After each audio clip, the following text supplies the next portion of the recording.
Best Ball Happy Hour here at 4for4 Football. As always, I'm your host, John Daigle, joined today for a very special happy hour for the FFPC Playoff Challenge exclusively. And we will dive into the details of that throughout the next half hour, who knows how long we'll go here talking, but I can't do it myself. Of course, I need some past winners. And for that, we go back to the winners of the 2020 Playoff Challenge, first and 10th place. Actually, none other, a team, one of two, in our own Connor Allen to start off. Connor, how's it going? Great. Yeah, don't need to spend too much time on me. The real star of the show here is our friend Joe Paeno, coming out of retirement, baby, bringing the heat, bringing the fire. Paeno takes are by far some of the best takes in the industry, so get ready, people.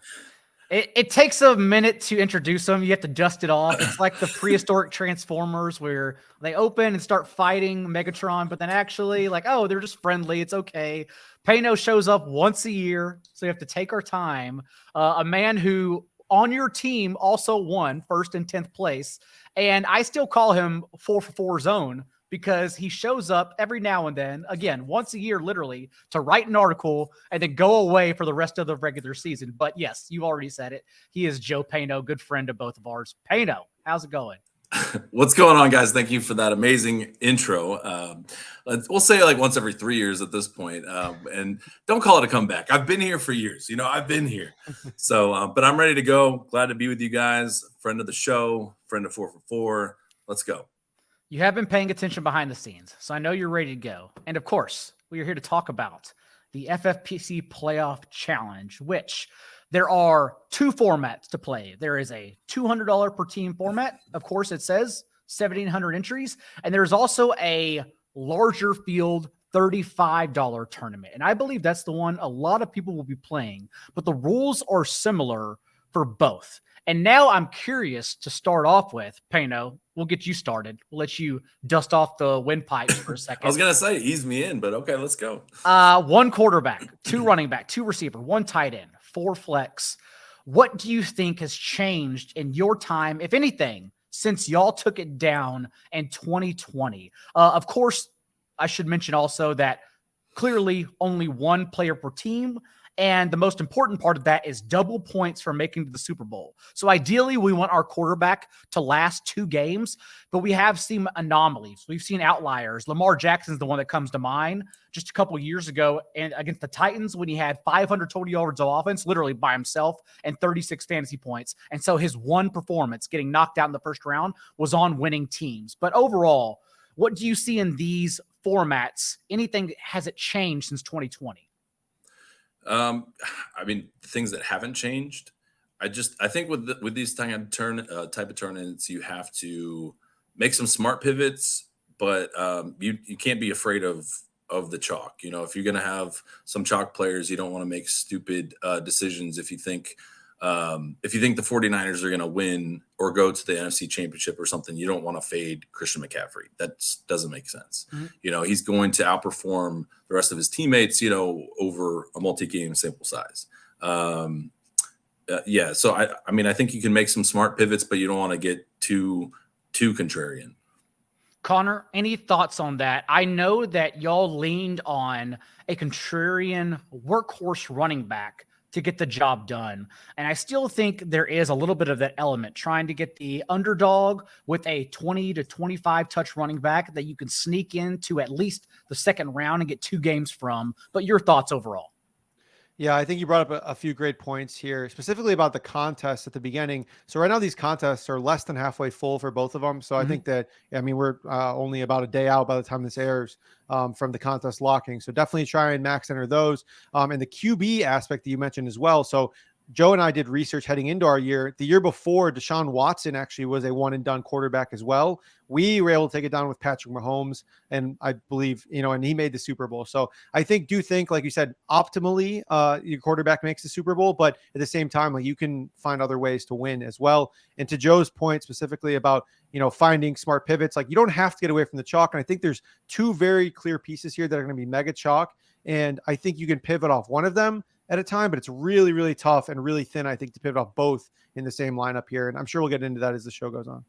And I think the best way to do this, honestly, is to go team by team, because in a salary capless world, since we are accustomed to talking about who to roster for cheap, who to roster most expensive for leverage, like to your point, Connor, that's the leverage here, is that if you're not picking the top player, the first player, then you're probably picking the next player. And we saw last year for the Packers, for example, Devontae Adams was 97% rostered in contest. Aaron Jones was just 6% rostered. And Aaron Jones ended up outscoring Adams by 8 points. And that's all that mattered, because like that drop off happens since you can only roster one player. It was pretty much the same difference, a 70% difference to jump from Jamar Chase down to T. Higgins, because again, you can only roster one person per team. So there isn't a need to get cute. Like on a DraftKings best ball, for instance, you can go Kadarius Toney. You can fight for Mecole Hardman. We talk about him on Underdog Playoff Show a lot. There is no need for that in this format. Connor. Yeah, sorry, I was muted there. Yeah, no, I totally agree. And I think that there are some specific spots here that I guess we should probably go team by team, but it is like one of those things. Like Christian McCaffrey is probably going to be, I mean, I would guess 60+% owned, and will be the mega chalk year. But like Paeno mentioned, like in a multi-game sample, who really has a chance to outscore him? I mean, maybe a fully healthy Debo, maybe George Kittle in the FFPC's 1.5 points per reception for tight ends. If, I guess Debo had been out, but really realistically with how they're using Christian McCaffrey, it's really, really hard to envision a scenario where he gets outscored with how much he's involved in the receiving game. So that's, I think, a great place to start, in my opinion. I was going to say the opposite's true too. I mean, if you want to be consistent with like the story that you're telling yourself, like if you're going to go in a lineup where say you don't think the 49ers are going to go very far and maybe they win one game, then you can pivot and you can make a play where say you take Debo over CMC and you get the leverage there, because absolutely he could outscore CMC in at least 1 week. But if you're going to go multiple games, you really don't want to, probably fade CMC. So you just want to make sure you're consistent with the thought process.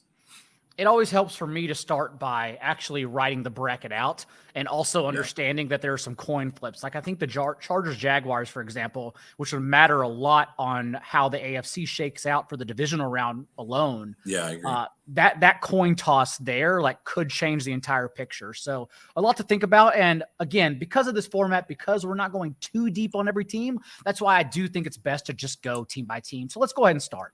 And let's start at the top with the Chiefs. And I do want to say that over the last 3 years, since 2020, since y'all won it, Travis Kelce has actually been on 80% of the top 150 teams, the teams that get paid out in these contests, 80% of teams. And it's due to the volatility of his position and just the X factor he delivers. And this year, I'm curious, let's start with you, Connor, if you think it's the same argument, given that we have Josh Mahomes, Jalen Hurts, a couple other sneaky options we could put at quarterback, and thus maybe that allows us to bring along Travis Kelce favorably over anyone else at his position. Yeah, it's interesting because at these 1Z positions, so like quarterback and tight end, where you're only starting one, technically you can flex tight end, but as you mentioned, the research shows that people who have actually played fewer tight ends have been more successful in previous years. But if we're playing one tight end, like you have to think about the drop off from Travis Kelce to the other players. If you're not playing Kelce, who are you playing? And then if you're not playing Kelce from the Chiefs, what other Chiefs do you think are viable? I think at this point you're looking at, for me, it's personally, if you're not playing Kelce, you have to play Mahomes. I don't think McKinnon's viable in this format. I don't think that Kadarius Toney's viable in this format. Like one of those guys is going to significantly outscore the other. I mean, McKinnon maybe could get there, but you're banking on like elite efficiency for multiple weeks at a time. At least that's my take. I don't know. I've yet to run into like a great McKinnon take. Paeno, I don't know if you have any thoughts on McKinnon. I mean, in theory, I like the McKinnon thought process, but the problem is if McKinnon has a big week or multiple big weeks, it's coming probably from Patrick Mahomes anyway, and if you would have to really have maybe the other quarterback in the Super Bowl to really outscore Mahomes for that to really matter. You know what I mean? Like you'd have to get both sides of that perfect. And, you'd have to have McKinnon have major big weeks and then the other quarterback in the Super Bowl to like really outperform, McKinnon. Right. or I prefer Mahomes. like if you're going to fade a passing offense, I would almost prefer like a running back who gets goal line work, who gets a ton of like, like stuff like that. I mean, right now, McKinnon is being used more than I had imagined, at this point in terms of like short yardage work and still being, mixed in. But at this point, like he's not going to be consistently the guy on early downs or in goal line situations. And so I think that it doesn't really gain as much leverage from Mahomes and Kelsey as you would like with that kind of pivot. So Right. for me, that's kind of why it's just a pass. Yeah, you're not getting like with say like a Joe Mixon, he can get the goal line scores or he can get receiving touchdowns. McKinnon generally is going to be getting like catching the passes and stuff like that. So you're not really getting as much leverage, in my opinion. Mixon would at least give you leverage off of Jamar Chase or something like that. McKinnon, of course, who is averaging a touchdown for every 3 receptions since week 13 over his last 6 games. And to your point, Connor, the stat you mentioned about people trying to do too much with tight ends over the last 3 years, again, going back to 2020 with this data per our good friend, Fantasy Mojo, who keeps all the ownership and the rosters in lock on the background. Yes, teams have actually, all entrants in the $35 tournament, 48% have played at least 2 tight ends, but only 24% of teams that have been paid out the last 3 years have had 2 tight ends. So actually teams are trying to do 2 tight ends more than they should be. Like 50% less. It's suboptimal. And so when I've been building teams so far, I've been trying to keep it to 1 tight end. And of course, if we start with Kelsey, that cuts off the argument for me, but we'll discuss some other tight ends as we move along here. Let's keep it in the AFC and go to the Bills because it's another discussion point. And right now, Paeno, let's start with you. I believe the pivot is between Josh Allen and Stephon Diggs, but what are your thoughts on how to approach the Bills? Well, it's hard. It's really, really hard to get off of Josh Allen just because they're going to be in the wild card. You could get multiple games, especially if they get to the Super Bowl. It's really impossible to see Josh Allen, not just crushing. But, at the same time, if you're going to go like say Mahomes and you think Mahomes makes it to the Super Bowl or maybe Jalen Hurts, you could have Diggs in your lineup as well. So definitely I'm going to have exposure to both, but it's really, really hard to get off of Josh Allen. I don't have a strong lean either way, admittedly, Connor. Obviously, if you're playing Patrick Mahomes or Jalen Hurts, that makes the decision easy. But anywhere else, are you looking here with the Bills? No, but I think a good argument, or I guess thought process, was brought up to me on another show. So imagine the Bills take care of business. I think we both expect the Bengals to take care of business at the end of the day as well. So that's going to be the matchup in the next round. The line, probably Bills is a 2 seed at home, probably -3, -3.5. I'm kind of still taking the Bills here, especially as we've talked about on other shows with the Bengals offensive line a little bit banged up. I mean, that's a little bit of a worry for me, especially going against a Bills team. And so if you're getting that, like you're looking at, that's 3 potential games here against, a pretty much auto win against the Dolphins, a great game against the Bills against the Bengals that'll be high scoring, and then potentially another game against the Chiefs, which would be another bonanza. Like even if they don't make the Super Bowl, like you're getting an insane amount of points from Josh Allen here.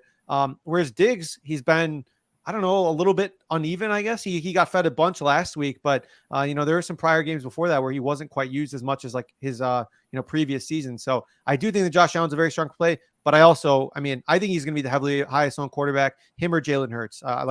Will be, I think, far and away the highest owned. And you'd have to really have the NFC quarterback. Like if you had Jalen Hurts and they were going to the Super Bowl, like you'd have to have him vastly outperform, Josh Allen if they made the Super Bowl. And Stephon Diggs, struggled in the 6 games leading up to week 18 against the Patriots, but he was also a cash game play even in DFS because he did have a 29% target share against man coverage. And then, of course, the Patriots were 6th in man coverage in the league. So everyone pretty much knew to play him. It remains to be seen how the Dolphins will play the Bills, at least in week 1, because we saw them try to blitz in the first matchup, Josh Allen, and they actually stopped blitzing at halftime because he had 200 yards and 3 touchdowns at the intermission, and they became more of a zone defense. So curious to see how they play them. Maybe those splits actually don't matter for this week, especially with the Bills being 13-point favorites now over Skylar Thompson, last I checked. Let's get to the Bengals because they are an interesting team, and that you already mentioned, Connor. I think the offensive line injuries between right guard Alex Kappa, left tackle Alex Collins, who Burrow hasn't had in the last 7 quarters, have already reared their head, the issues here. Because in that time, Burrow's averaging 5.4 yards per attempt, 2 touchdowns, and 2 interceptions. Joe Mixon, I think that's also why, with 0 pass pro, he has 14 targets in his last 2 games. So you can actually argue there's a good floor basis here to go with Mixon over Burrow, even though if the Bengals make the Super Bowl, the Bengals are guaranteed, well, not guaranteed, but we are assuming they have to go through the Bills and the Chiefs in that order just to make the Super Bowl. So you would think they have to score a lot of points if they get there. So I can see the argument for going with Burrow if you think the Bengals make the Super Bowl. Otherwise, I think coming off of him is the best way to approach Cincinnati. Yeah, I think specifically too, and something I keep mulling back and forth is like Mixon and how it happened. So in the Ravens game, I think absolutely he could outscore Chase, Burrow, like no doubt. I mean, he scores 2 touchdowns. We've seen him have some great games. He's been playing pretty poorly lately, but again, it's very possible in 1 game sample. Where I come into issues is that if they go into Buffalo, I mean, they're gonna be throwing the entire game. Like that can be enough to sink your Mixon stuff. But like you said, the pass catching work is there. So you need like a 5 to 7 reception game out of Mixon to get that kind of, to stay competitive, because I do think in the 1 game sample, he can win. But in a 2 game sample, especially in a high scoring game, like he really has to get lucky at the goal line or catch a ton of passes, which is possible, but it's just a little bit more thin in my opinion. Your thoughts, Paeno? I like Higgins. I just don't think he'll have much ownership, honestly. And I like Mixon too, but I feel better about just the easy pivot from Chase to Higgins, and hoping. I mean, between a 1 or 2 game samples or however many, I mean, Higgins is a stud in his own right. Chase is, of course, top receiver in the NFL with him and Justin Jefferson, but I would just say Higgins is just an easy path at a fraction of the ownership. And the closest thing to the 49ers, and we'll get there, to me, is the Bengals, and that they have 3 or 4 elite options to play, but going beyond their first 2, in this case, it's Burrow and Chase. I don't even think Mixon will be that high roster because you have to go already 3 layers into the onion deep. And so T. Higgins going into the 4th layer, I can imagine 3 to 5% probably. So if that's the way you go and you think the passing game gets there, I think T. Higgins is an amazing contrarian play, Connor. Yeah, that's my top play from the Bengals is probably Higgins or it depends on how many teams you're doing, but I would say like a good contrarian play, the best one I think is Higgins. If you're playing a ton of teams, sprinkling like 1 Mixon lineup out of 10 or 15 is probably fine as well. Are you suggesting that's your go-to play too, Paeno? Yeah, that's the one I've circled, and I had him last year too. But I mean, I just think it's just an easy one. It's a gimme. I don't think it's like super. It should be super contrarian. I think it's just kind of like it shouldn't be that close or that far the disparity. The Jaguars, the next team up, are interesting because there are a number of ways people can go. And I've talked with enough people to think that the Jaguars defense will get a little steam here too, even though even in ranking tops in EPA per play over the last month, they only did so because their lack of competition more than anything. And so ETN, I expect to be the highest roster player with their defense or even kicker perhaps sprinkled in. What are you doing with the Jaguars, Connor? Yeah, I really like this to be a high scoring game. So I think that you can play ETN because I think the match was fantastic against the Chargers, but I think also all the pass catchers are pretty much in play too. If we're expecting a kind of a back and forth game here, I think that, Christian Kirk's in play, Zay Jones in play, maybe even Evan Ingram. If you do want to go 2 tight ends, again, we already talked about that, not necessarily being super advisable. But I do think that, 2 should be your limit. And if you want to get cute, I think all of those are fine. I don't have a strong preference at the moment. Paeno, do you have any thoughts here on the Jags, or kind of the same? I'm still working through it. The same thing as you. I haven't really explored ETN too much, honestly. I just was considering maybe one of the pass catchers, but I don't have a strong take on them. It's, kind of maybe mix in a few of them, Kirk and Zay or something like that. It's kind of trying to work in an Evan Ingram lineup, but I couldn't pull the trigger. I took him out. So I don't know. Don't have a strong Jaguars takes. I think I might eat the ETN chalk just because even if you get only one game out of him and the Chargers pull this one off, we at least know it's an amazing spot for ETN. He has the benefit of playing the Titans, the benefit anyways for us, and playing the Titans in 2 of his last 5 games. And of course, the Titans don't allow anyone to run the ball well. And ETN didn't reach 35 yards in either game. But the 3 contests in between those 2 Titans games, he averaged 6.5 yards per touch and 10.6 yards per catch. Wasn't getting targets, just 9 total in that span, but they were still feeding him. He went over 200 yards. He went over 100 yards rushing in 2 of those 3 games. And so if that's how they're going to play this one, then it's obviously amazing, Scott, because the Chargers, everyone has said they've become a better defense since week 13, but that's literally only due to their lack of a viable schedule in that time. And they've still allowed the 7th highest rate of explosive runs, 5.2 yards per carry as well in that time. So, Connor, I actually do just like sucking up ETN and playing him here. Yeah. What do you think the ownership's going to be? I guess that's my kind of question because I think he's far and away the best play. I just kind of thought his ownership would be too high. I think it's a better answer than a 20% Jags defense. Even if it's like 60 to 70% ETN, I think that's still wiser than playing the defense in this spot. I would rather fade the Jags than play their defense, just like outright, which might be silly because they could easily beat the Chargers as 2-point dogs here. But yeah, I mean, I think you kind of have to play one of the offensive players, in my opinion, because you also don't want to get caught holding. One of the strategies in this contest as well is like you have to obviously entirely fade 2 teams and you have to play a kicker and a defense for 2 teams. So you don't want to get caught holding the bag on a defense going 2 rounds and, definitely not a team that you had losing going, more than 1 game, because then you're not entirely sunk, but your chances of winning first are greatly diminished if that happens.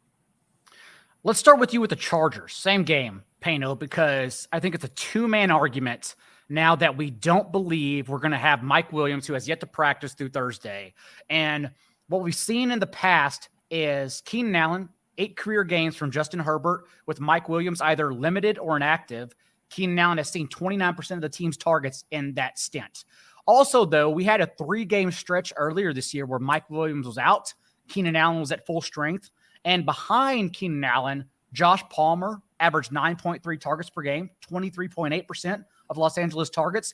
Austin Eckler, 17% target share. The argument, of course, will be for Austin Eckler or Keenan Allen. I think 89% of the field is going to come on Austin Eckler. What are your thoughts here? And what were you saying you think the ownership from Eckler to Allen is? I think Eckler is going to be around 80 to 90% rostered. Him and Saquon Barkley, I believe, will be the 2 highest roster running backs. Christian McCaffrey may have an argument. Again, we're going to get there because I think a lot of people are going to play George Kittle too, though. Definitely, with that kind of a statement, it's Keenan Allen for me. I mean, I agree. Eckler's a phenomenal play, obviously, and I think you can definitely eat the chalk there. Have no problem with that, especially over multiple games if you think the Chargers are going to continue. I just think Keenan Allen is going to be on a lot of my lineups. What are your thoughts, Connor? Because I agree. I think Keenan Allen actually offers one of the best leverage spots here in this tournament because it's close enough to me, the game, to think the Chargers could very well be one and done. And if that's the case, I would rather take a high floor, what I believe is going to be a high floor game from Keenan Allen. Since Austin Eckler, it's really just going to come to touchdowns. And who's to say he's going to regress in touchdowns at any point? The dude's an absolute freak. But at the same time, like if it's not a 2-touchdown game, I really think I can get one by in a one and done situation with Allen over him. Yeah, I think that Allen's the clear leverage play, but I do think, I know you mentioned it's between those 2. I really think when analyzing like the quarterback position that you could potentially consider Justin Herbert here, and for 2 reasons, because he's going to be 1%, 2% owned probably if we're looking at a massive highly owned Eckler, massive highly owned Keenan, and the 2 opponents he gets will be the Jags and then a high scoring game against the Chiefs, which, in both of those games, he's going to be put to the wall, be passing, as much as possible. And I think at this point, if somehow he beat the Chiefs, great. But if not, you're getting probably 2 games out of a good quarterback there and can stack like the rest of your lineup with all the other contenders. So I think it's like a sneaky, really under the radar play. I like him, especially a really low ownership if you're projecting Eckler that high. I know you're not as big of a believer, in the Chargers or Justin Herbert right now, but I kind of just think it's like a really like low owned play at that point. But I do like Keenan as a play when you're not playing Herbert. Not a believer is harsh. It's that I've had skin in the game on this team for 2 months now in DFS, thinking the tides turn, everything flips just because Keenan Allen comes back. But that's not true. Like, everyone wish cast this offense into something it's not. And that's my concern here. I mean, Brandon Staley, we are a few days removed from Brandon Staley playing his starters meaninglessly into the fourth quarter against the Broncos. You genuinely can't trust this team to do and make the right choices. So that is my concern. It's a very close game, honestly. I don't know how anyone can actually dictate more than a field goal outcome in this one because both teams are so volatile. And that's my argument. Yeah, no, totally get it. And I think that if Herbert was like 10% owned, he would be like a fade, but if he's like 1 to 2, maybe 3%, I think he's a solid look there, depending on how your lineups shake up too, obviously. I kind of like it. Connor was talking to me about it the other day. I kind of like the Herbert hype, but I don't know if I'm going to pull the trigger. If you get 2 games out of Herbert, and again, these are the chances we were taking, especially if you're playing multiple $35 entries, that's the best way to do these things. Yes.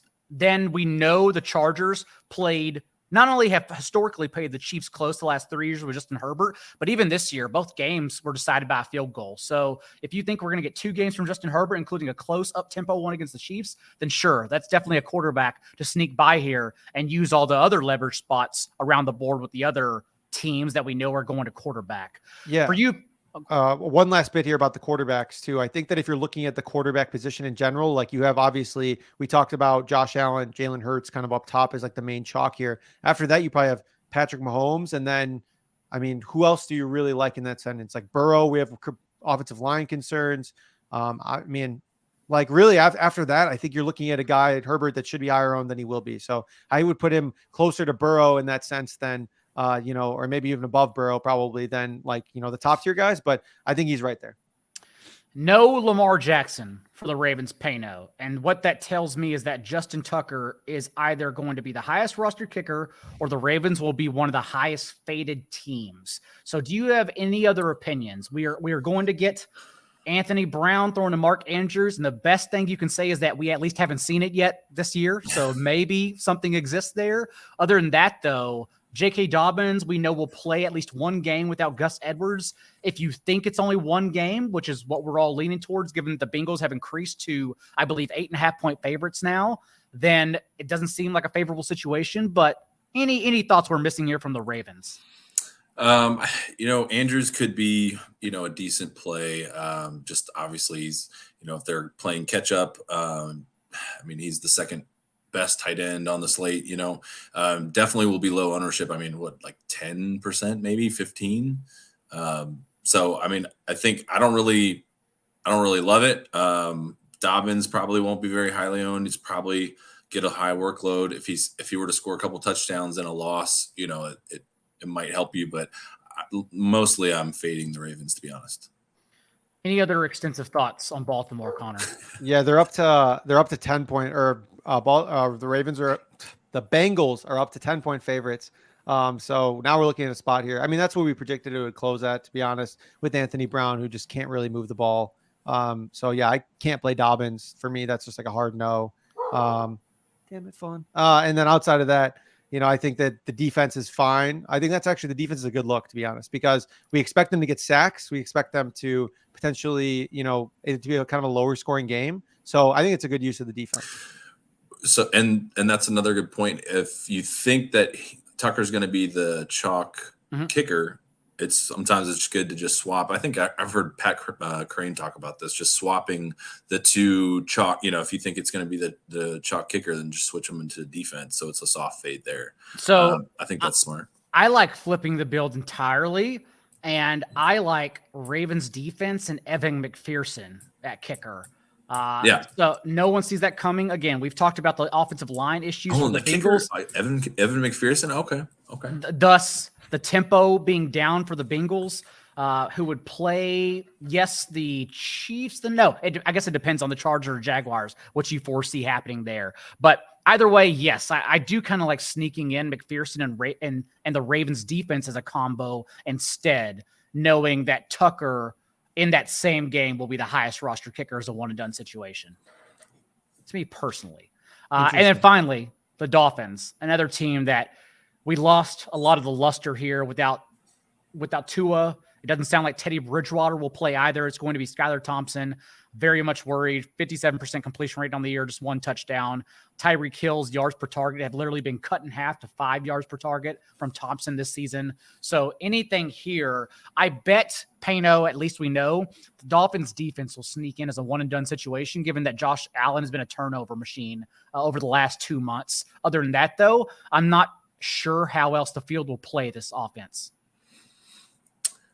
I'm playing Tyreek Hill. I'm going to do it. I was thinking about it, and I can't let this happen. I think it's a true test of your testicles to play Tyreek Hill in this situation. But he is in this scenario. The Bills are going to be up a lot. I know Skylar Thompson is really bad, but there's going to be a lot of opportunities for Tyreek Hill to just catch one and take it to the house. I mean, if he has multiple long scores, he's going to be definitely in the winning lineup or give you a huge chance. Yes, they'll be one and done, but I'm going to have some Tyreek Hill for sure. He's going to be super low owned. I can't imagine his ownership is going to be very high. Where do you think his ownership is going to be? Low. I mean, they're the most obvious fade, like entirely fade, like sub 5% or something. I mean, he was like 15% with the Chiefs. I'd guess 10% probably. I think it's going to be quite low. Yeah. The Dolphins are going to be faded hard. Oh yeah, big time. But if they're losing, if they're down to the Bills, I mean, they're going to just continue to have to chuck it. And I mean, Hill can break a couple, no problem. I think it's foolish to not play Hill at all. You know what I mean? I don't know. I'm gonna have him in some lineups. I'm gonna definitely be overweight. And it's tough, Connor, because in other contests, you could make an argument for Jeff Wilson without Raheem Mostert, since we don't think Mostert's going to play following finger surgery here. But that's really thin in this contest. So how are you handling the Dolphins? Yeah, I think they're a full fade for me for the most part, but I do think that a Tyreek Hill lineup is fine. I guess my issue is that we've already seen like what's different from the games we've seen Skylar Thompson start to now. Like they've needed to win. They've been at full throttle. They've been trying to scheme Tyreek targets. He's getting targeted a ton. The targets are just horrible. And he has it you're literally, what you have to bank on is Tyreek Hill breaking a long one on his own volition, just like him being awesome at football, which is definitely possible. But that's the issue, is you literally have no help from anyone else, unless Mike McDaniel pulls something out of his ass that he didn't have for those 2 weeks that Skylar Thompson started, where he couldn't even complete, half of his passes. So that's kind of my worry with Tyreek Hill. But obviously, again, you're getting a cheap discount because the ownership is only 10%. I don't think it's a massive pivot point because, again, they're not going to win. You're just kind of getting that first round bonus if he does hit. And if he doesn't, then you're not too far behind on the field. Because realistically, you're looking at him against some of the other one and done potential teams here, like Giants, Vikings, Baltimore, teams like that you're looking at those kind of like ancillary players for this perspective of the lineup versus the top one. So I don't think it's a massive decision point, but I do think it's an interesting one. Fair enough. Play him in one. It is a good point. And again, Tyreek Hill not going to be rostered since the Dolphins are going to be so heavily faded. And that's pretty much the basis of the argument. Let's jump over to the NFC. And we start with the Eagles. We have not seen Jalen Hurts really play now in a month practically, since even in week 18, no Lane Johnson, who's expected back to that divisional round. Jalen Hurts expected to be significantly healthier following his shoulder injury suffered against Chicago when he did have a season high in fantasy points, still closed the year as the number one quarterback in fantasy points per game. Jalen Hurts, I expect to be the highest roster quarterback, if not at least close with Josh Allen and Paeno. The one pivot I believe everyone will get to is AJ Brown. So what are your thoughts here? Yeah, I really like playing Jalen Hurts, but it's also really hard to get off Josh Allen. So kind of working through that. I've been putting in a lot of AJ Brown. I don't know what his ownership percentage is projected to be at, but I like AJ Brown a lot in this one, and maybe a little Devontae Smith or something, because he'll probably come much lower owned than AJ Brown. So I think AJ Brown is definitely the pivot, but I don't mind throwing in Devontae Smith as well. Hunter, your thoughts? Yeah, it's interesting because I think if we forecast the Eagles here, so obviously they have the first round bye because they're the number 1 seed. And so that kind of not necessarily caps Hurts' upside, but I think, in some senses he doesn't get that extra game potentially. But I also worry about this team in the playoffs because considering they played by far the easiest schedule in the league, and they really have no like signature wins. And if you look at their schedule projected, most likely, so if the Vikings win, they'll play one of the Cowboys or Bucs. And if the Giants win, then they play the Giants. And I like the Eagles in that game. But I really like the Niners to beat the Eagles here when it comes down to it. So, if they win the first game, which I do think they will, now they're going to be facing the Niners, who I think win. So you're getting only 2 games out of Jalen Hurts potentially, which I think can still be good. That's what we talked about Herbert earlier. 2 games out of quarterback is fine. But I think that maybe some of the ceiling and the ownership that comes along with that might be overstated compared to like their actual chances. Because I worry about this team a little bit. Just in the playoffs here, given I know they'll be healthier. I've been a big Eagles backer, in the preseason and everything, but they're not really like tested. I don't know. It's like one of those things that they haven't faced like a truly elite team at this point. And the fact that Hurts will be healthier, Paeno, that's the one that I keep coming back to, especially if you think the Giants, for example, sneak by the Vikings, which is very live to happen, and then they would run into the Eagles the next round. And we've seen the Eagles trounce the Giants twice already this year. So that's my thought I keep coming back to. Yeah, honestly, I do prefer the Eagles over the 49ers, even if they match up. I think Hurts was just playing real conservative, just to try to make sure he gets into the playoffs. I don't think he was, going to run and risk re-injury. But I think once the lights come on, he's gonna probably be the engine of the offense like we were used to seeing. And I don't know. I just think he could be the X factor. I just didn't expect his ownership to be as high. You're talking about him being the highest. I think second highest quarterback. I just didn't expect it. I thought people were going to be a little bit more down on him right now. I think naturally because he adds the rushing floor over Mahomes, and also the fact everyone wants to play Kelsey, given the volatility of the position, just naturally slings Hurts in there as the second highest roster quarterback behind Josh Allen. Yeah, it makes sense. I think that's kind of a little discouraging because I was really excited to play Hurts, but yeah, I don't know. I think we see him in the Super Bowl. The Niners are very interesting because on one hand, there are lots of hands here, actually. So let's just go down the list. McCaffrey, since he got traded for, has played 98% of the team snaps in the first half. And so all these Elijah Mitchell, Jordan Mason snaps, they don't happen until the team has basically blown out their opponent. But also, we expect that to happen in the first game against the Seahawks. It's now forecasted with 80% rain throughout the game in this first week, 49ers being 9.5-point favorites currently at home. And so we think it's going to be a heavy Christian McCaffrey game, heavy running game. And of course, McCaffrey, if he doesn't get played, then everyone goes to George Kittle because George Kittle leads the league, not just the Niners, the league in receiving scores since week 15. But you can also say, oh, this 26.7% target share George Kittle has without Deebo Samuel has occurred because Deebo Samuel hasn't been there. Whereas in Brock Purdy's first 2 starts, Deebo Samuel led the team with a 24% target share. George Kittle was 4th on the team in targets in that span. So I think Kittle's outcome has a lot more volatility than people lead on. And because of that, no one will get to Deebo. Everyone wants to go to straight from Kittle from McCaffrey. And thus, I personally think Deebo is one of the best leverage plays on the entire board. But Connor, let's start with you on the Niners. Yeah, I think you mentioned that you thought that Saquon and Eckler were going to have the highest ownership. I think CMC will rival them. I think he'll be right up there. But I do think that Deebo, I totally agree on that. I think that he's shown enough volatility in his career. Like he has that upside. He has that, they give him end arounds. They give him like stupid shit that they scheme to him that scores tons of fantasy points. It's not consistent, but you need just high end range of outcomes here, especially to outscore a guy like Christian McCaffrey. Now, can that be consistent enough to happen over a multi-game basis?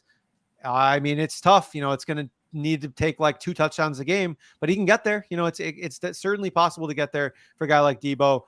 And not to mention, he was like barely used in week 18, kind of almost like another rest week to get him going a little bit. Like I could very easily see them, maybe not this week, but in following weeks to like really ramp up his usage. And you know, any big game, like they're going to have tons of plays already designed for Debo as well. So yeah, I think that's a fantastic leverage play. And what I would guess, I mean, what do you think? Like sub 10% is what I'd probably put him at. Oh yeah, lower. No, again, because in this contest, you have to peel back the onions to get to the third layer of every team. I don't think anyone plays Debo. Yeah. Yeah. I love it. I love it. I love this. I love it. Any other thoughts here, Paeno, on the Niners? I know Connor's big on Elijah Mitchell props, and for other contests, you can squeeze in Elijah Mitchell, but that's clearly very thin for this contest. I mean, for me, it's just if you think the Niners are going to win, one, 2 games, specifically 1 game or whatever, and you think that they'll eventually lose, then I even love it even more going like Debo or something like that. But yeah, it's hard to get away from CMC if you think that they're going to continue to advance. But I really do like the Debo pivot for sure. That's kind of that's one that I had highlighted. Yeah, I totally agree. I love Elijah Mitchell. I love Elijah Mitchell props just because of the game script and everything. And when he's out carried Christian McCaffrey in 2 of the 4 games. Some of that was in garbage time, but some of it was not. Usually they don't roll in Jordan Mason until the lights are off in the game. They usually rotate in Elijah Mitchell kind of as like the thumper in between some Christian McCaffrey carries. But like the way Elijah Mitchell wins is like he has to score 2 touchdowns basically to outscore Christian McCaffrey. He has to have like 100 yards and 2 touchdowns, which is possible in this game, but like there's no way over multi-game sample that Elijah Mitchell outscores Christian McCaffrey. And so for me, it's just like a pass. I mean, maybe if you're doing like, he would be like a play if I'm doing like 25 to 30 teams, which I'm not doing. So I'm not playing. The Vikings, another team in a coin toss situation, in my opinion, against the Giants, could go either way. And it's interesting because Dalvin Cook is the kind of player, Connor, that if he beats me, he beats me. Like, I don't trust him as a pivot at all. 3.4 yards per carry in his last 7 games, 3.3 yards per carry against the Bears, where Alexander Madison comes off the bench and averages over 5 yards per carry on 10 runs. Like, Cook is the one that just has not gotten the job done whatsoever. We also don't think they'll have either or they will be limited with left tackle Christian Darrisaw, and we don't think they'll have starting center Garrett Bradbury. So some more issues here for the Vikings. So that really just tells me Justin Jefferson is in a position like Cooper Kupp, where it's almost you're just daring the field to fade him, since in my opinion, he's very clearly the best option here.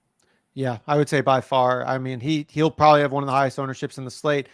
It's really tough for me to get off him because I think that if you gave us a healthy offensive line and a Dalvin Cook that had looked good coming into this, at least, I mean, shown any signs of life, given the matchup, and maybe if the Vikings have shown any kind of propensity to want to run the ball, that's like 6 ifs, like that are all have not happened. So like at this point, like I don't think like, even half of those things happen with them wanting to run the ball. We saw in their last matchup, Dalvin Cook, 6 carries for 40 yards in the first quarter. They led almost the entire game. He had just 8 carries the rest of the game for 20 yards because they just got away from the run. Kirk Cousins, 42 pass attempts. A lot of that was to Justin Jefferson. A lot of that was to TJ Hawkinson. TJ Hawkinson had his best game as a Viking as well. And I think a lot of that's because the Giants were blitzing a ton and they play a good amount of man. They played a little more zone last time though. So what they throw at them matters a little bit, but this was kind of like their coming out game with the addition of TJ Hawkinson against like man, and the blitz was like really their weakness up until this point. But I mean, they lit them on fire from the secondary. And I think that at this point, like it's tough for me not to play Jefferson, but can you guys get to Hawkinson? I don't know. I mean, like in a tight end premium league, if they lose like in a 1-game sample, I think he can outscore him. I'm just not sure how much leverage it really gives you. Hawkinson. Yeah. I think the only scenario is if you guys are talking about the Vikings could lose. I mean, that's the scenario where you play Hawkinson. I mean, you wouldn't want him in more than 1 game. Jefferson would destroy him in multiple weeks. But I think it's the scenario that you think the Vikings. If you think the Vikings are going to lose, if they have a good shot at losing, then you play Hawkinson or maybe Cook. But I agree, Cook is not. I'm not really looking to Cook, but I think he's a good pivot if you think the Vikings, are going to lose and that he could outscore them in 1 week. But it's really tough. I mean, if the Vikings win multiple weeks, I mean, Jefferson just smashes and it really doesn't matter because 80%. Like how high owned is Jefferson going to be? That's what I'd guess. I mean, I think Cooper Kupp last year was 90.7% owned. He was the highest roster player. Cooper Kupp was last year. Yeah, I mean, Only I don't part- know He was on the winning lineup, Yeah. so it made sense. But he was also, they expected the Rams to. Well, anyways, I agree. I don't think it necessarily matters if you have Jefferson. It's going to be high owned. It doesn't really matter though, unless like Cook or Hawkinson just like smashes. I don't know, but I think you can easily make a pivot just to hope the Vikings lose. Yeah, I mean, if you're rolling with all chalk, like I don't hate it. Like if you have like all chalk, like I don't think it's a terrible spot to pivot, but I'm not sure that it really provides enough leverage to really truly differentiate your lineup. I want to play some Cook, but he hasn't looked that good, and Madison will steal his touchdown. So it's like I don't know. It's a really tough one. So let's go ahead and jump over to the Giants since they're in this game. And I think we can play that same scenario here where you mentioned that Hawkinson's interesting. If the narrative you're painting for this game is that the Vikings lose, they're one and done. Hawkinson over Jefferson. What about, Connor, for the Giants, knowing that Saquon Barkley is the player everyone's getting to? Let's start with if you think the Giants win, does that mean no? Like you're definitely just playing Saquon Barkley and sucking it up? Yeah, I think you kind of have to, but I do really like Richie James in this game as well. I know You're stealing my notes. Yeah, you can go for it if you want, because I don't want to steal all your notes, but the more I looked into it, the more I liked it. I mentioned it. I'm probably going to play some alts here as well. I want to steal your thunder here on Richie James. Oh, no, it's what I've come around to, especially if you're doing multiple $35 entries. If you think the Giants are one and done, I really do like Richie James as leverage over Saquon Barkley. He's definitely not going to be rostered. I think people will play Isaiah Hodgins maybe even, or Daniel Jones over Richie James. But last 5 games, Viking have changed their scheme up. They've run the 6th highest rate of man coverage. But even though they've tightened up on the boundary where Hodgins plays, in the slot, they're still leaking production. The second most touchdowns to opposing slot receivers in that span, and the second most yards per game in the slot as well. Whereas whenever Richie James returned from injury in week 12, so weeks 12 through 17 as their starter, he's the only Giants player to see 20% of the team's targets. He just led them every single week. So I actually like Richie James a whole lot in this contest. Yeah, it's a good look. It's something that I think it was, like since week 13, he started being like a full-time player. He has 60 yards or more in 3 of his 4 games. The other one, he had 40 yards. He's averaging 8 targets per game in the last 4 games. So he's been seeing a ton of work. Matchup's good. They're probably gonna have to throw. I think everything points there to a big Richie James game. But again, that's if the Giants lose, you kind of want them to lose. If they win, Saquon might be heavily involved, and you're probably not getting a 2-game Richie James win over Saquon. So. Would you say Richie James is your Kendrick Bourne of this year? Like the guy who doesn't go drafted at all, but he goes off for a couple touchdowns? Yeah, I mean, I don't mind it. I mean, I think that's an interesting look. I know Daigle's been pounding the drum. I know a couple other people have as well, but I still don't think he's gonna be that high owned. I think Richie James, Deebo Samuel, and James Cook are the 3 players I keep coming back to. It kind of depends what narrative, though, you spin for the Bills, because, again, we don't expect this first game to be competitive at all. So I don't know. But those are kind of my 3 plays. We'll talk about that at the end as well. Any other way you would play it, Paeno? Let's say if the Giants lose this game, for example. Not really. I'm not bold enough to play Richie James, although you did make a strong case for him. I do like that. But no, I pretty much am playing Barkley or fading or soft fading the Giants, in my opinion. I've toyed Richie around. James about to outscore Tyreek Hill, son. Yeah, I mean, probably sharper than my Tyreek love. We'll see. I've toyed around with the idea of Daniel Jones too, but then if the Giants win, they play the Eagles most likely. And I just don't know what that means for 2 games from Daniel Jones. I assume the first one would be incredible, but what does it really matter if I get an Eagles game and a Daniel Jones? So that's my one hang up. But if people can get to Daniel Jones, they have the stones to throw him in there. I'm definitely open to it if you think you get 2 games out of him. Let's go ahead and move on over then to the Monday night game and those 2 teams. Let's start with the Cowboys.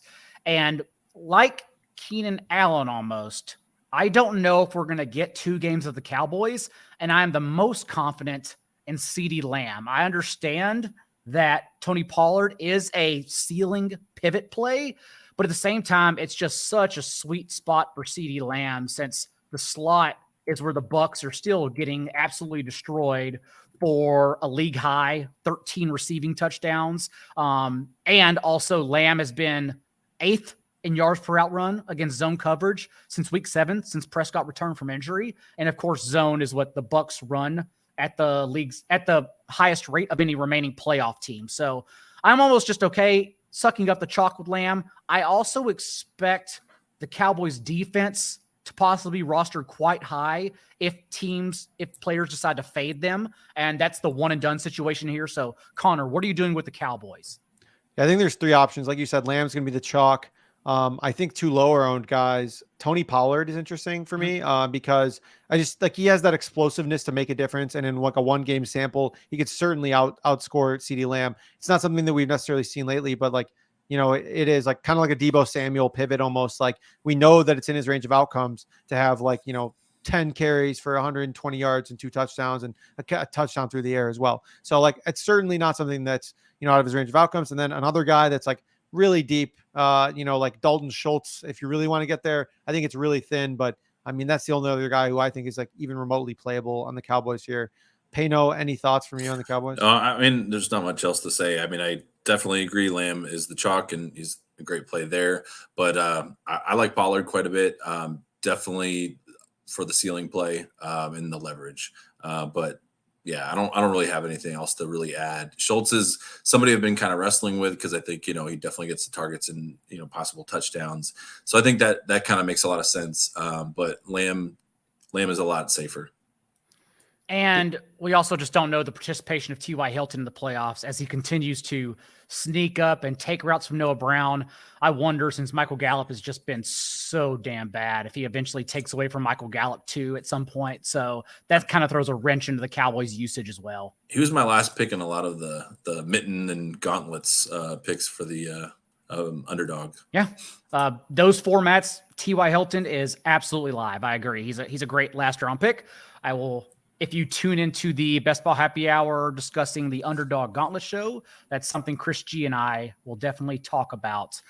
For the Bucs, Connor, on the other side of the ball, it's another situation where we don't know. One and done. Let's assume the Bucs lose. What are your thoughts here on how to play this team? Yeah, if they lose, I think you got to go, you know, Evans, Godwin, or fade entirely.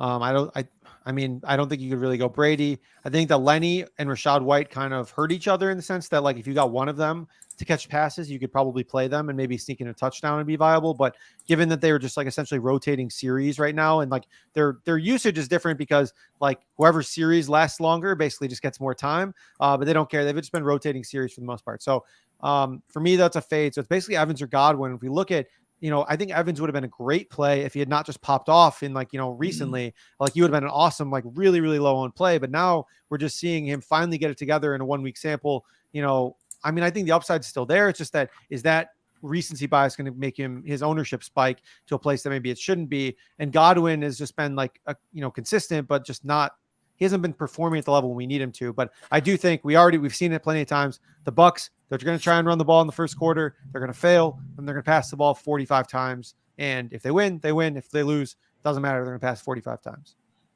Paeno? Well, I was expecting Godwin to maybe be lower owned, but it sounds like Evans or sounds like Godwin's going to be higher owned than Evans. I was just thinking recency bias with Evans popping off that would help, and I was thinking maybe pivoting to Godwin. But if it's going to be Godwin who's more heavily owned, then I'd probably go Evans. Yeah, I don't have any like super hot takes there. I just prefer the lower owned guy. I guess Godwin will be higher owned. What do you think, Daigle? Everyone always plays Godwin over Evans, no matter the situation. Even though this one game, it is better for Evans. On the Cowboys, the only team allowing double-digit touchdowns to boundary receivers. So in DFS, I'll be playing Evans over Godwin for sure. But no matter how you paint the next game, if the Bucs were to win, so if you think they're one and done, Evans is the play. But the next game, they would either be playing the 49ers, who are top 5 in yards per game to opposing slot receivers. So that favors Godwin. Or if the Vikings win, they would be playing the Eagles, correct? Bucs against the Eagles. And then the Eagles also, the slot is where they get beat. So I think either way, the next round makes the most sense for Chris Godwin. So it just depends how you see this team's future playing out.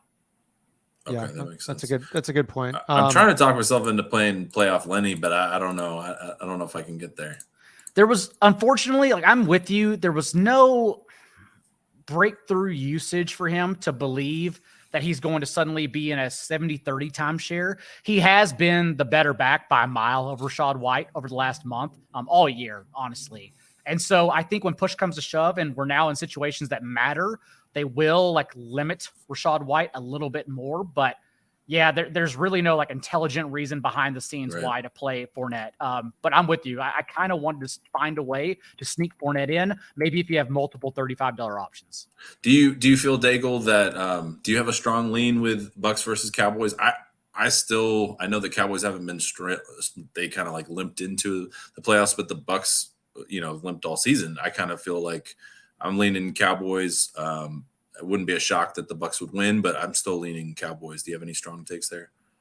I think both sides that argue it have really good points. It's almost square, honestly, to bet the Bucs because everyone cites that you're only doing it because what you saw in Week 18, and it certainly doesn't help that I saw an offense go 3 and out on 12 of 15 possessions against the Commanders.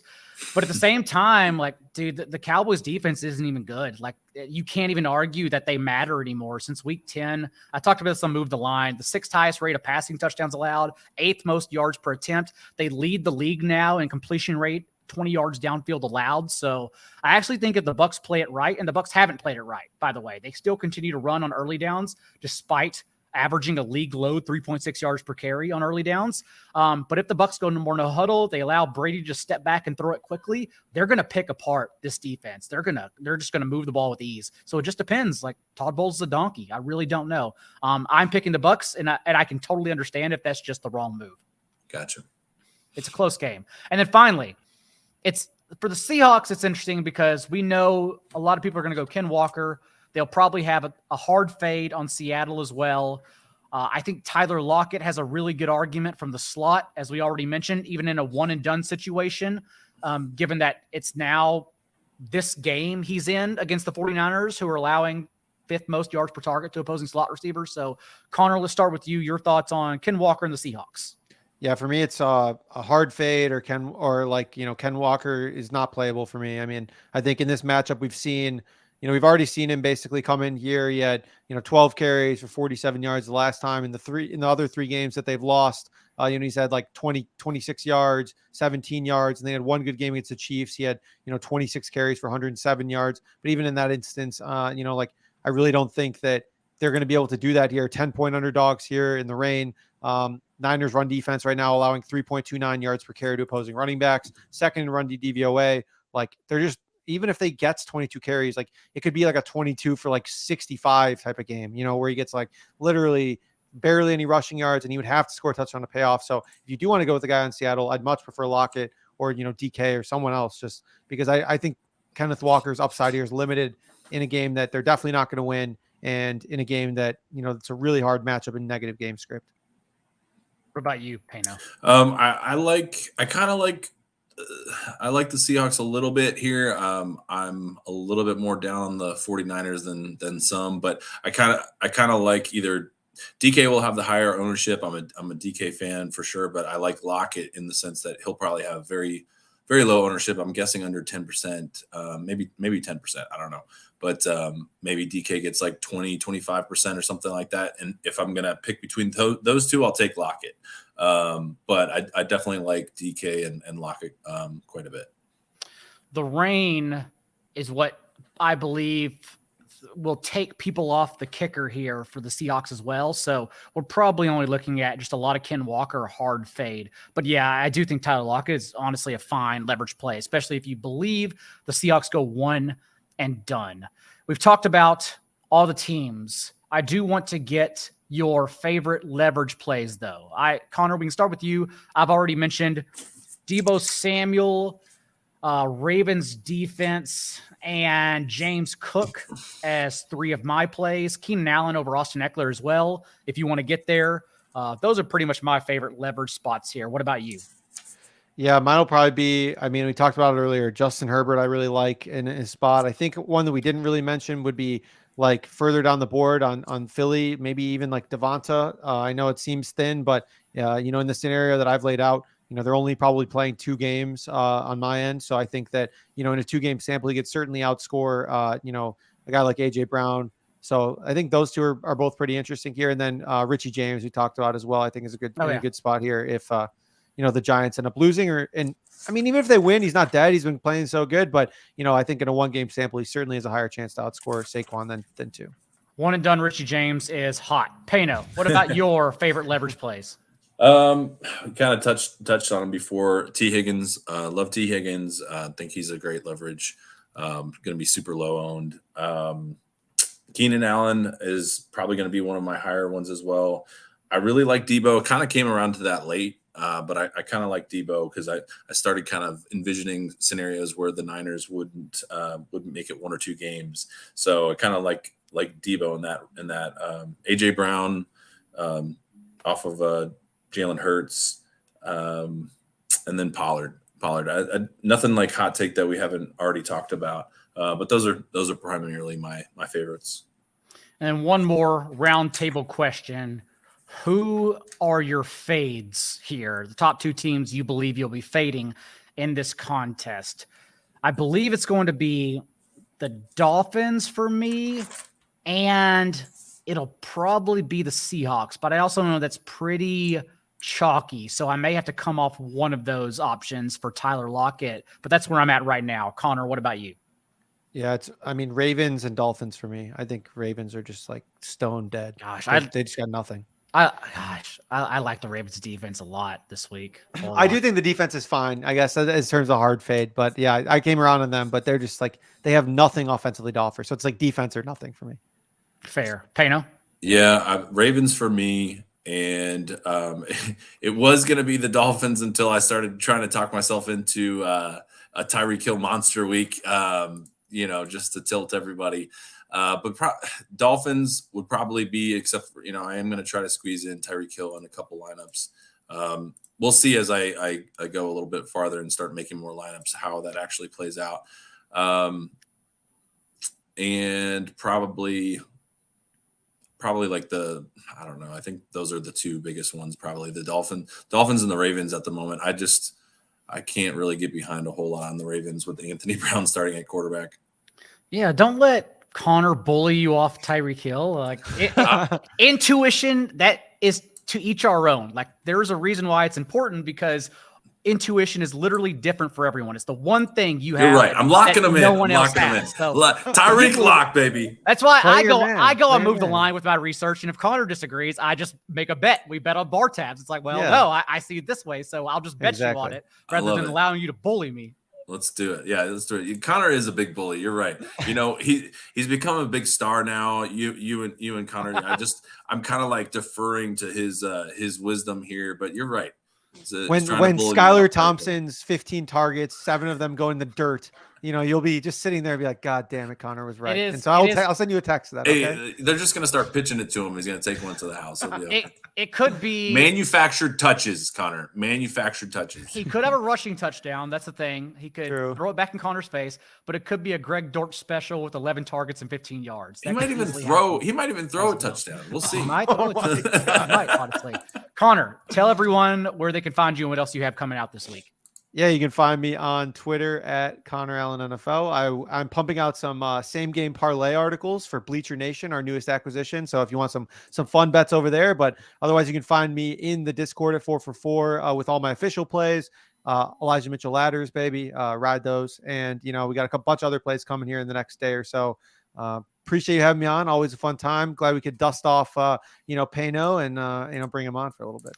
Paeno, Where can Show everyone you find dust. you in between your next appearance next Show year? you dust. You can find me in Daigle and Connor's mentions. That's where you can find me. No, I'm in the streets. I'm undercover, but I'm in the DFS streets. I'm in the underdog all the best ball streets, FFPC streets. One day I'll come out of hiding. But for now, you can find me in your mentions. Don't make that hiding FFPC drafts next year, because I literally had to call a doctor because of you. So you stay at home at least for that one weekend this year. How about that? Yeah, definitely. We'll look forward to it. I was actually hoping you were going to wear the Ric Flair shirt today, just in memory. Oh, I forgot about that. That was that only gets pulled out in the summer when it's a little warmer. Oh my gosh! Yeah, it's only hoodie season right now. I gave you a year off. Just wait till next year. I'll be back. I'll be back in Vegas, and we'll have a good time. We need bottle service again, Paeno. I mean, that's right now. The vibe wasn't the same last year. We need to reignite our bond. They say distance makes the heart grow fonder. So I'm giving a little time, and I'm going to come back with a vengeance. So just be ready. Love it. My playoff only rankings for this contest, or for player props, or for other contests, but either way, for this contest in particular, can also be found, and I'm jostling them until kickoff at 4for4.com. So tune in there. Until then, TJ Hernandez and I will be back 4:30 p.m. Eastern on Friday with the dissection of the DFS slate, wild card, the 2-gamer, the 3-gamer, and the 6-gamer. Lots of fun slates out there this week. So we'll talk about it then for everyone. And of course, save some of it, the best parts, for the Discord. But until then, be a little bit kinder than what's required. We'll see you next time.